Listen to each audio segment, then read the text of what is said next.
Welcome to video number one, our first content video in the AP Chemistry Bootcamp video series. The first three videos are going to deal with numbers and how we manipulate them.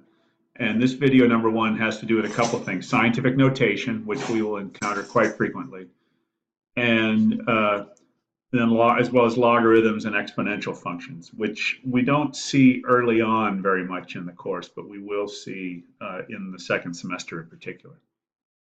So let's talk first about scientific notation. It occurs all over the place in chemistry.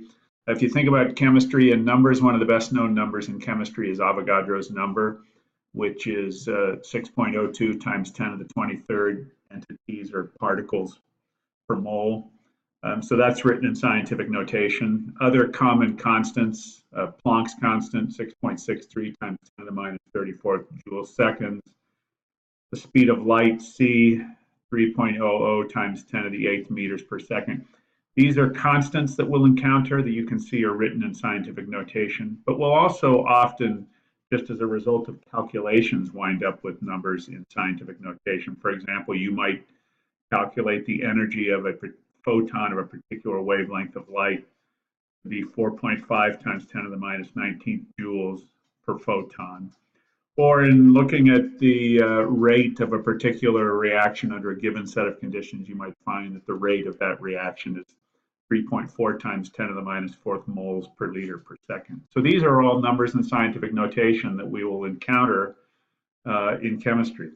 So let's just remind ourselves how scientific notation works.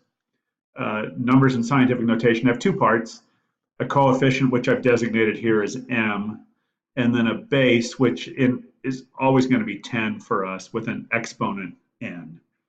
And in proper scientific notation, that coefficient m, it was always a number that is greater than or equal to 1 and less than 10. And then the exponent n simply represents the place value of the numbers in standard form. And so just another couple examples of numbers written in scientific notation would be 2.5 times 10 to the 5th, which is another way of writing 250,000, or 9.7 times 10 to the minus 5th, which I'm not going to try and say the name of that number. So let's look at some examples of different ways of representing the same number in scientific notation or in standard notation. So it's in your calculator, the E number, either as a capital or as a small e, will represent the idea of times 10 to the. Okay, so if I write 2, in my calculator, I put in 2e positive 11. That means the same as 2 times 10 to the 11th, or in this case, 200 billion.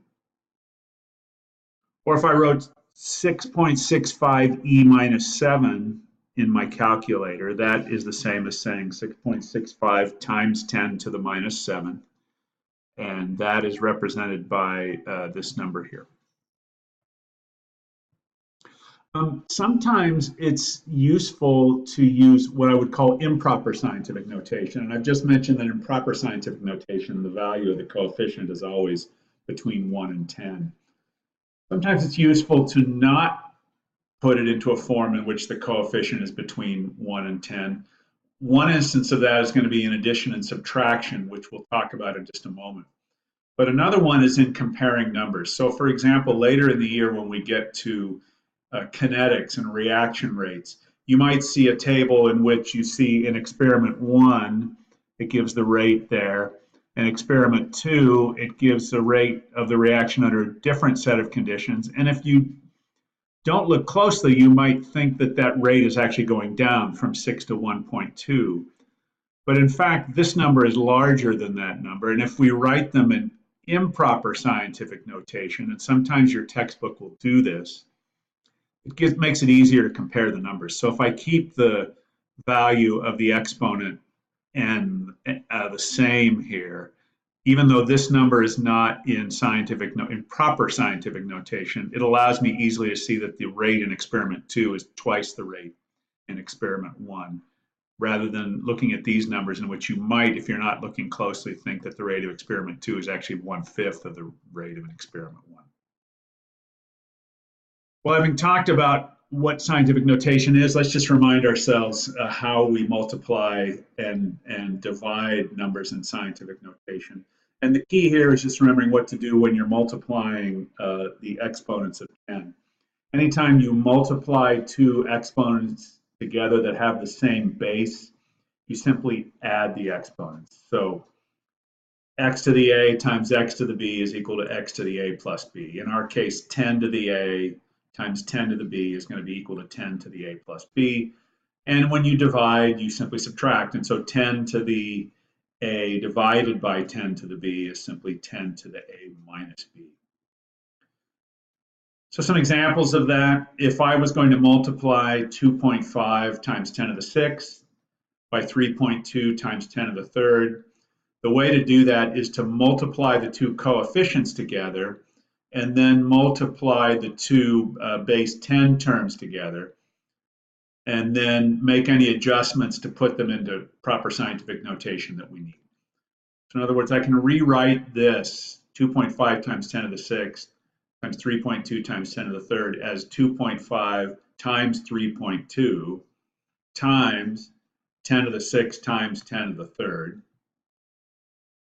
So 2.5 times 3.2 is equal to 8.0. 10 to the 3rd times 10 to the 6th is equal to 10 to the 6th plus 3, which is equal to 10 to the 9th. And so the answer here is 8.0 times 10 to the 9th. If I take 2.5 times 10 to the 6th and divide it by 3.2 times 10 to the 3rd, now that's going to be 2.5 divided by 3.2 times 10.6 divided by 10.3. 2.5 divided by 3.2 is 0.78. 10 to the 6th minus 3 is 10 to the 3rd, so 0.78 times 10 to the 3rd. In order to put that into proper scientific notation, I move the decimal place over and reduce the exponent by 1. I get 7.8 times 10 to the minus 2.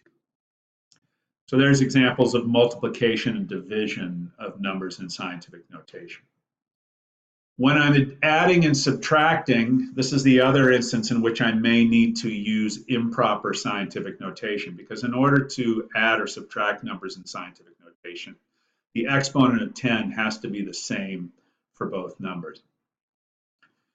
You're only going to add or subtract numbers if the difference in their exponents is 3 or less. Otherwise, the answer is just going to be equal to the larger number, because if the difference in their exponents is greater than 3, that really means you're taking one number that is at least 1,000 times more than the other number and subtracting or adding that. And when you round that, it just winds up being the value of the larger number. So if we look at some examples here, 2.53 times 10 to the 5th plus 3 times 10 to the 3rd. Right away, you can see that they don't have the same exponent of 10.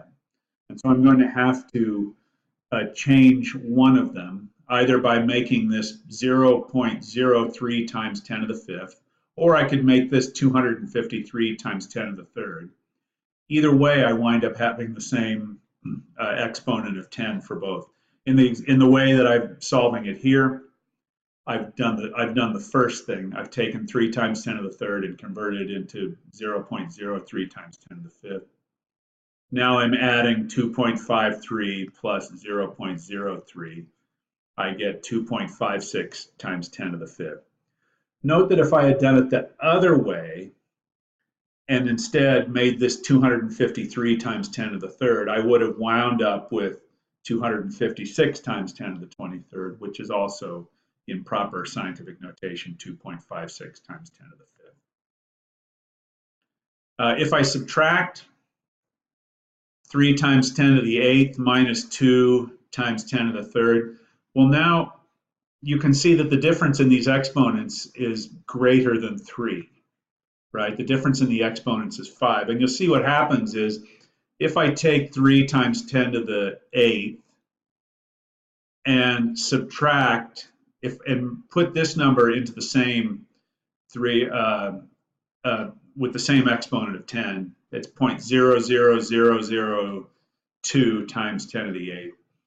When I subtract that, I get 2.99998 times 10 to the 8th, which when I'm rounding that using significant figures rounding rules, which we'll talk about a little bit on another video, you see that it winds up just being 3 times 10 to the 8th.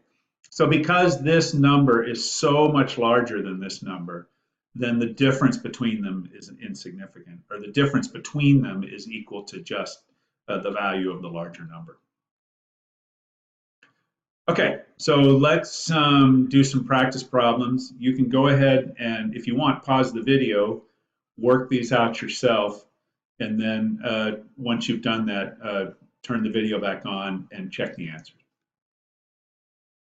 So the solutions to those problems, 1.8 times 10 to the 7th times 3.0 times 10 to the 3rd.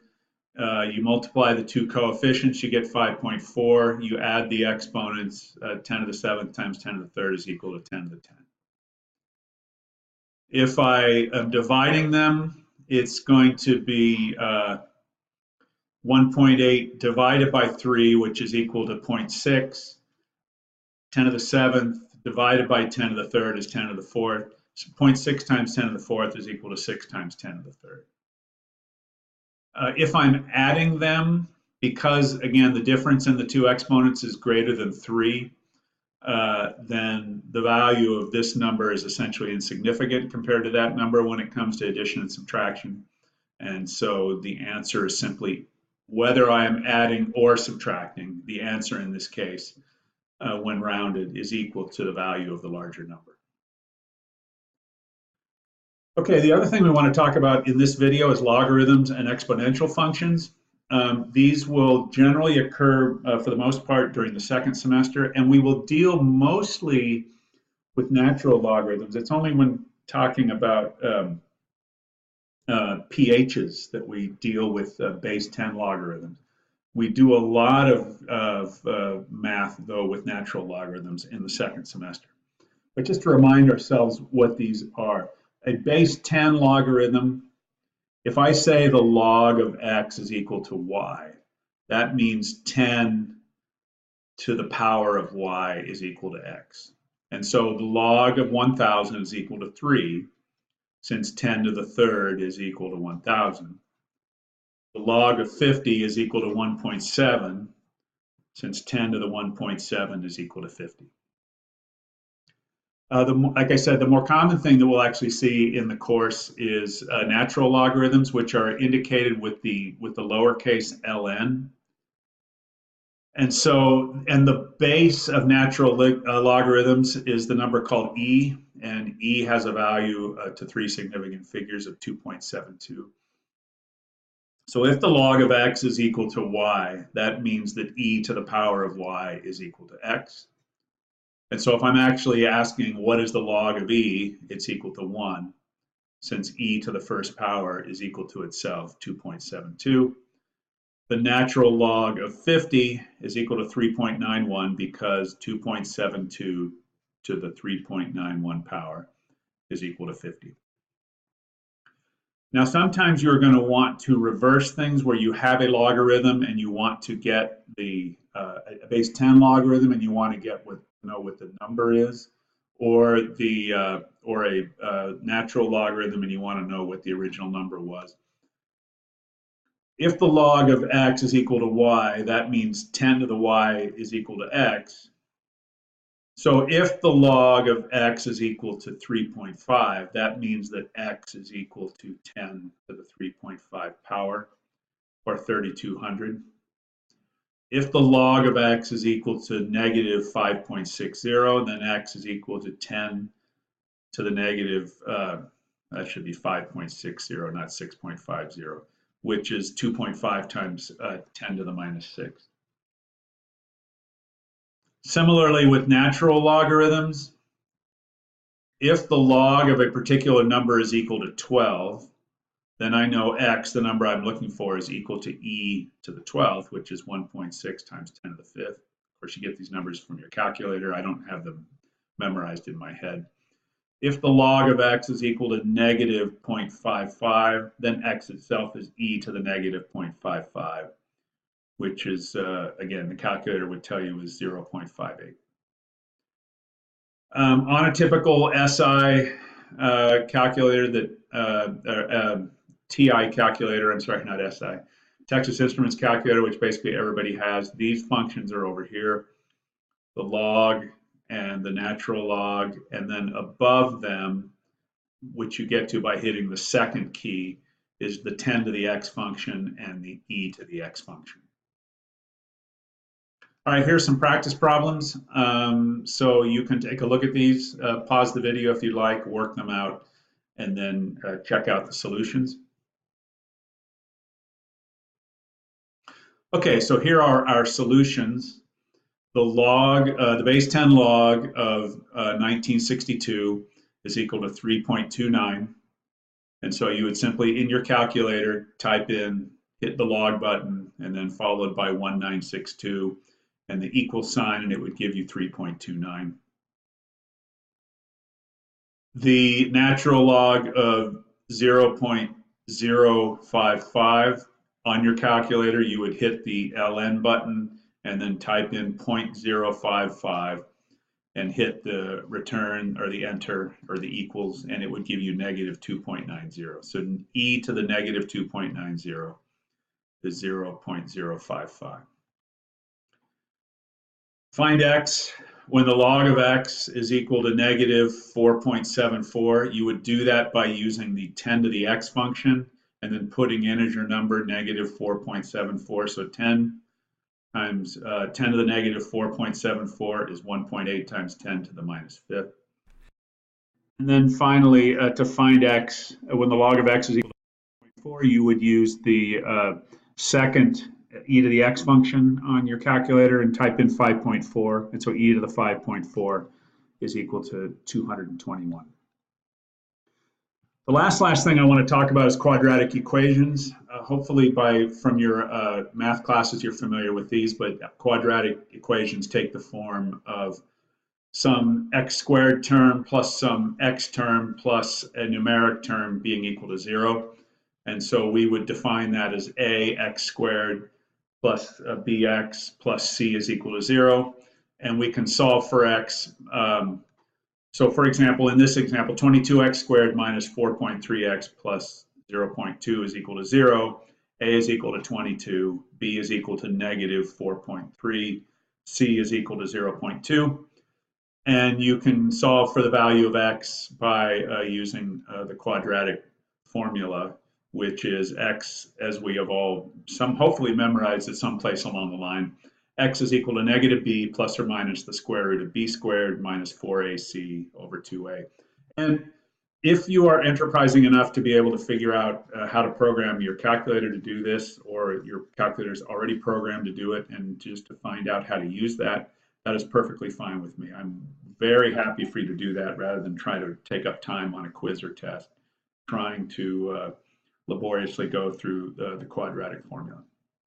Okay, that's the end of this video. So you can find worksheets for it in the folder and box, and we will talk to you in the next video. Bye-bye.